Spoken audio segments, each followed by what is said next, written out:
What is an adjusting journal entry? An adjusting journal entry is an entry in a company's general ledger that occurs at the end of an accounting period to record any unrecognized income or expenses for the period. When a transaction is started in one accounting period and ended in a later period, an adjusting journal entry is required to properly account for the transaction. Adjusting journal entries can also refer to financial reporting that corrects a mistake made previously in the accounting period. The purpose of adjusting entries is to convert cash transactions into the accrual accounting method. Accrual accounting is based on the revenue recognition principle that seeks to recognize revenue in the period in which it was earned, rather than the period in which cash is received. As an example, assume a construction company begins construction in one period but does not invoice the customer until the work is complete in 6 months.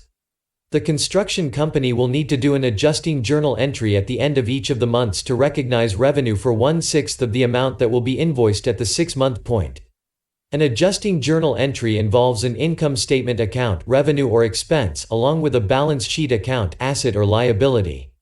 It typically relates to the balance sheet accounts for accumulated depreciation, allowance for doubtful accounts, accrued expenses, accrued income, prepaid expenses, deferred revenue, and unearned revenue. Income statement accounts that may need to be adjusted include interest expense, insurance expense, depreciation expense, and revenue. The entries are made in accordance with the matching principle to match expenses to the related revenue in the same accounting period. The adjustments made in journal entries are carried over to the general ledger, which flows through to the financial statements. In summary, adjusting journal entries are most commonly accruals, deferrals, and estimates. Accruals are revenues and expenses that have not been received or paid, respectively, and have not yet been recorded through a standard accounting transaction. Deferrals refer to revenues and expenses that have been received or paid in advance, respectively, and have been recorded, but have not yet been earned or used. Estimates are adjusting entries that record non-cash items, such as depreciation expense, allowance for doubtful accounts, or the inventory obsolescence reserve.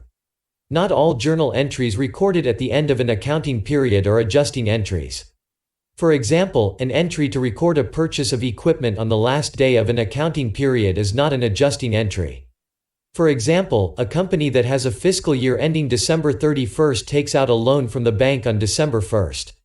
The terms of the loan indicate that interest payments are to be made every 3 months.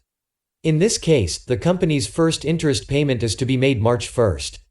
However, the company still needs to accrue interest expense for the months of December, January, and February. Since the firm is set to release its year-end financial statements in January, an adjusting entry is needed to reflect the accrued interest expense for December. To accurately report the company's operations and profitability, the accrued interest expense must be recorded on the December income statement, and the liability for the interest payable must be reported on the December balance sheet. The adjusting entry will debit interest expense and credit interest payable for the amount of interest from December 1st to December 31st.